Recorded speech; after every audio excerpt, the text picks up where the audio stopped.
Dr. Stephen Idell, Vice President for Research, is looking at the relationship between blood clots and mesothelioma, a rare cancer that forms in the lining of the chest cavity. We're looking at ways to stop the growth of malignant mesothelioma by preventing its growth on clots which form outside of the tumor cells. Malignant mesothelioma is a tumor of the chest wall which has a very poor prognosis and which resists most currently available therapies.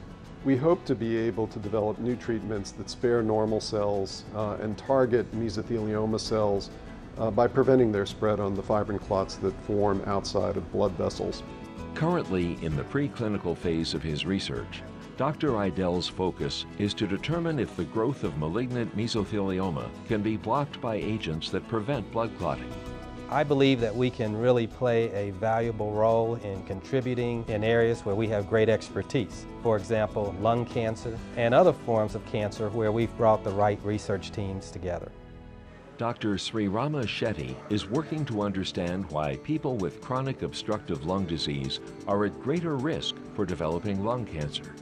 He too believes there is a link between the blood clotting system and controlling the growth of cancer cells. Lung inflammation and lung cancer has a close relationship.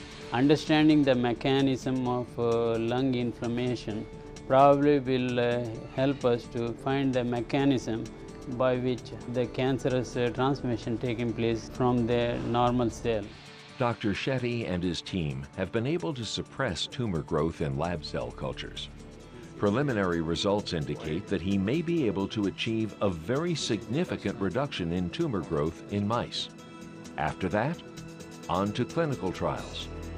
But as important as research is, we can't ever forget the most important fact. Cancer has a face. There are two things you need to know about Peggy Farrell. She's a fighter and an insatiable collector of cookie jars and cookbooks. Peggy was told by doctors in 1996 that she had breast cancer and 2 months to live. Since then, she and her family have left no stone unturned in fighting for her life. The doctor met me in the hall and he said, it's in 17 of 20 lymph nodes. Well, I just walked away because I thought, that's it, that's the end, you know. I've never known anyone to live with it when it has spread that far. The doctor diagnosed it as inflammatory breast cancer. I went through chemo twice, lost the hair, then the mastectomy, and then more chemo and radiation. Peggy had almost 9 years of remission, but 2 years ago, her cancer came back. I've known Peggy for about 2 years now. She's done extremely well.